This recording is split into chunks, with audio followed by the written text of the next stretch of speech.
Dopo 40 anni il Real Monte avrà entro il mese di marzo il piano regolatore della città a tutela del paesaggio e in funzione della vocazione turistica della città. Ad affermarlo il primo cittadino di Real Monte, Sabrina Lattuca.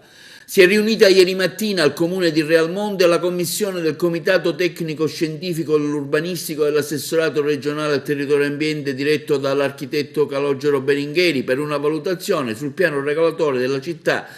della Scala dei Turchi. Il progettista, l'architetto Bruno Gallo, ha illustrato quindi il progetto che prevede uno strumento urbanistico in funzione della vocazione turistica della città, ma a salvaguardia del paesaggio e del territorio. Presenti, oltre al sindaco Lattuca, la giunta, i componenti, il presidente del consiglio comunale, i funzionari dell'assessorato regionale al territorio e ambiente, del genio civile, della sovrintendenza di Agrigento e di esperti come Alfonso Cimino, Andalore e Giovanni Randazzo. All'incontro sono seguiti sopralluoghi nelle aree territoriali interessate per comprendere le previsioni prospettate del piano regolatore. Quindi entro il prossimo mese di marzo sarà conclusa l'istruttoria e finalmente la città della Scala dei Turchi avrà un suo piano regolatore secondo i canoni stabiliti dalla legge vigente. Nell'ambito dell'esame del PRG del Comune di Realmonte,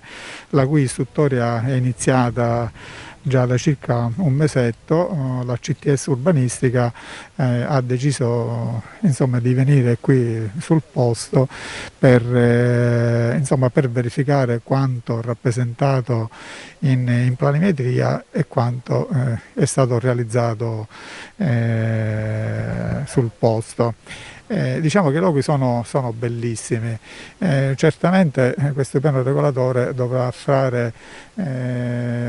riferimento alla nuova norma urbanistica che prevede consumo del suolo tendente a zero. Speriamo bene, cercheremo di esitarlo nel più breve tempo possibile, speriamo a marzo di concludere l'istruttoria e dare al comune di Realmonte e al sindaco che è qui accanto a me che lo rappresenta un piano regolatore approvato secondo i canoni stabiliti dalla legge 19 del 2020. Io innanzitutto voglio ringraziare l'assessorato territorio e ambiente che stamattina ha disposto il sopralluogo ai fini della valutazione del piano regolatore generale e della normativa che deve essere calata all'interno del piano. Questo è stato il frutto di 1 anno e mezzo di lavoro, siamo più volte andati in assessorato, ci siamo confrontati col direttore generale, l'architetto Berengheri che ringrazio per la disponibilità, l'attenzione e il riscontro rispetto a una richiesta legittima di un territorio che è bellissimo, la città della Scala dei Turchi, che merita di essere regolamentato anche dal punto di vista urbanistico, certo con un piano che abbia in sé tutta la normativa paesaggistica e tutto quello che è vincolo e comunque possibilità sul territorio calato all'interno.